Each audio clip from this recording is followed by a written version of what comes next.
I know it's only August, but it really is time to start thinking about fall trends.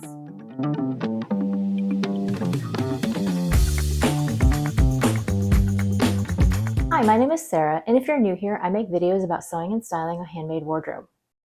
I've been doing these trends videos pretty much every season for a few years now, and one thing that I've realized is that mainstream trends really don't change all that quickly.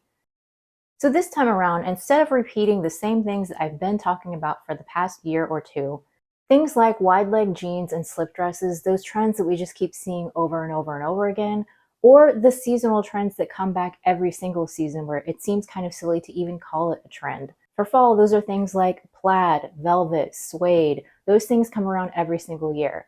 So for this video, I consulted who, what, where, and I tried to find 10 fall trends that were maybe just a little bit outside of the box, or if even if I've talked about them in the past, there's a little bit of a different twist on it this time. I will put all of the source articles down in the description box, along with links to all of the patterns. So let's just get started with the first trend that I found, which is funnel neck jackets. I feel like I may have seen this one in the past, but it really didn't take off before, so maybe we'll see it more this season. The jackets that I've been seeing the most are kind of the short jacket, a little bit more casual street style, that just have a funnel neck collar. And I do actually like this trend because I feel like it's fairly practical if you live in a cold climate. It just gives you that little bit of extra snuggly warmth around your neck. So the first pattern that I found for this trend is Vogue 2093. This one is a bomber style jacket that has a snap funnel neck closure. So this pretty much perfectly fits the trend that I saw in Who What Wear. And you can make it out of a variety of fall appropriate fabrics that we just talked about. The second pattern is a little bit sportier. It's the Notches Raba jacket. I just really liked the look of this one. It's a little bit 70s, a little bit more street style. And so if your style is more casual and leaning more towards that athletic look, I think this would be a really fun one as well. Trend number 2 is another one we've seen before, but with a little bit of a twist. This one is the polo neck sweaters and cardigans. This trend has been going for probably around a year now, but it just keeps getting more and more popular. The first pattern I have actually made myself. It's McCall's 8240, and it's available in PDF only. I do want to warn you, since I've made this, that I found that the sweater comes up a little bit more oversized than it looks on the model, but that actually fits in well with the trend, having it a little bit oversized and loose on the body. And this pattern is pretty simple to sew, and it's very comfortable. I also like that it has several different design options that you can choose from. Now, I did struggle to find a sewing pattern for a cardigan that has a polo neck. You would probably have to take a pullover pattern and convert it to a cardigan, but I did manage to find a knitting pattern for you knitters out there. This one is from the designer Design von Hintermstein. Sorry if I'm butchering that pronunciation. And the pattern is called White Jeans. I really liked this pattern because it has some fun pocket details, and it just looks like it would be fun to knit. I am kind of curious to see if the polo cardigan trend takes off, if we might see sewing patterns pop up with that feature. I do actually really like it. I like the preppy vibe of the collar, but of course the cardigan style is always very wearable, so I do like this trend.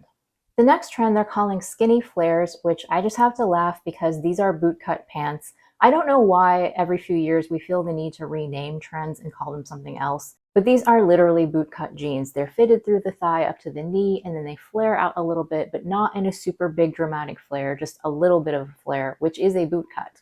So the first pattern that I found for this trend is the Hey June handmade Roslyn trousers.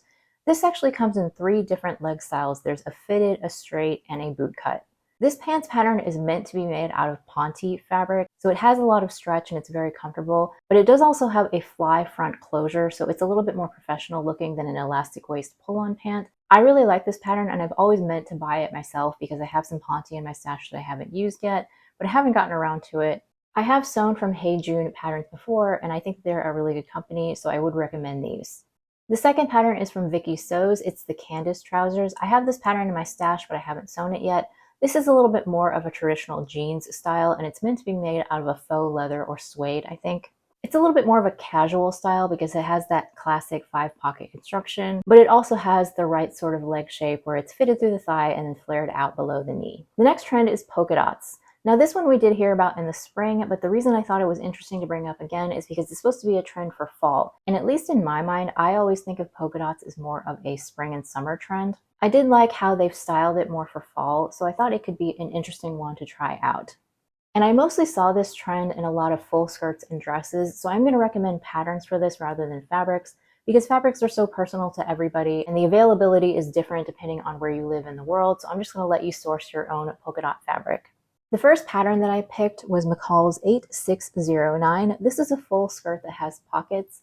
I really liked the way that the modeled photo had the long ladylike skirt and polka dots, and I think that that could be a really cute look for fall if you styled it with tall boots and maybe like a cropped leather jacket. Then the second pattern that was similar to the one that I saw in the photo was the True Bias Darla. Now I just made this dress for my birthday and I made a whole video about it, so I will link that in case you missed it.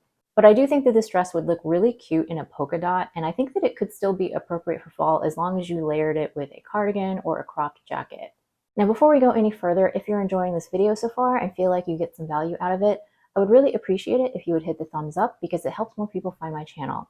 And don't forget to leave me a comment letting me know if any of these trends are up your alley or if you're going to be skipping them. I always love chatting with you guys down in the comments. Next up is a trend that they're calling Gothic Romance.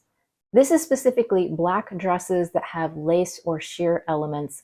Think slip dresses that have lacy trim. For fall and winter, they also showed more examples that were a little bit more covered up.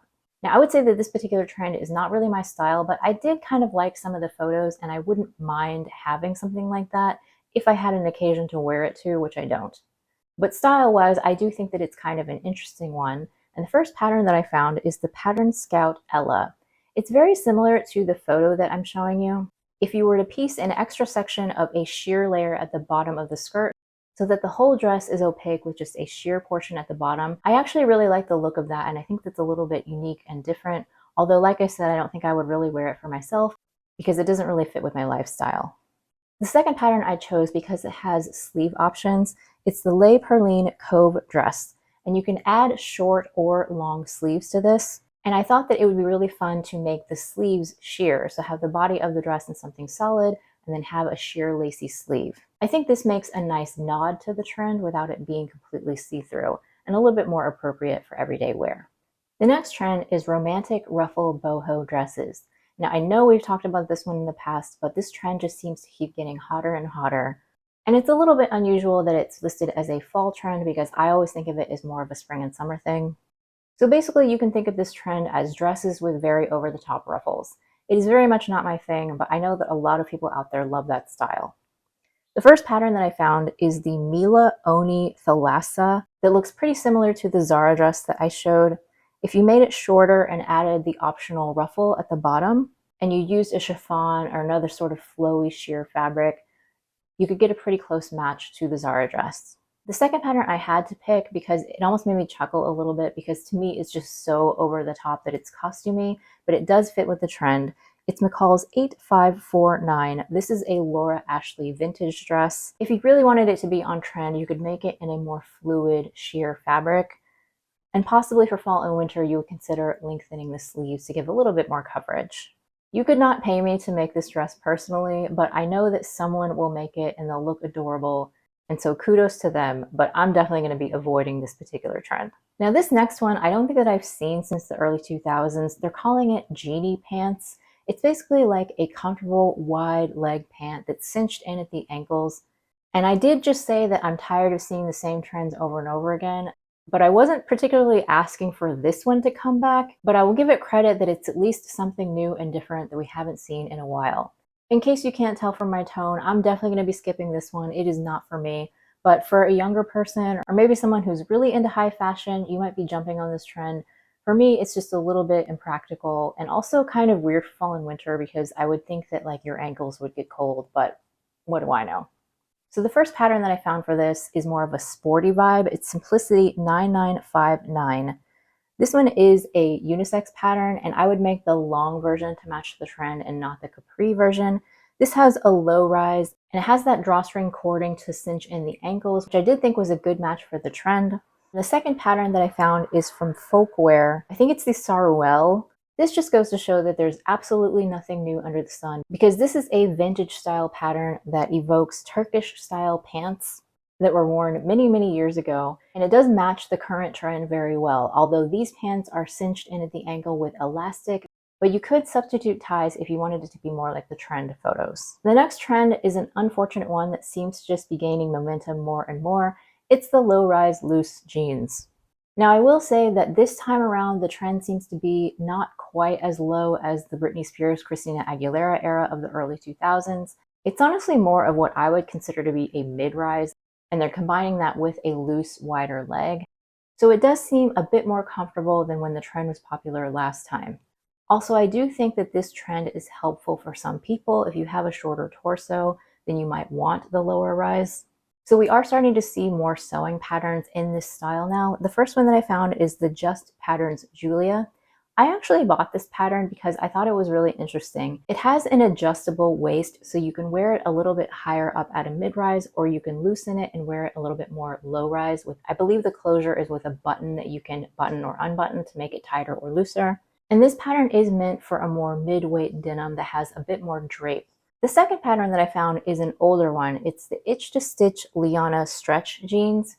Now these jeans have more of a bootcut shape, but I think because they are of sort of more of a mid to low rise, if you straightened out the thigh shape and made it a little bit less fitted, then it would be more of a wide leg, and that would be more appropriate for the current trend.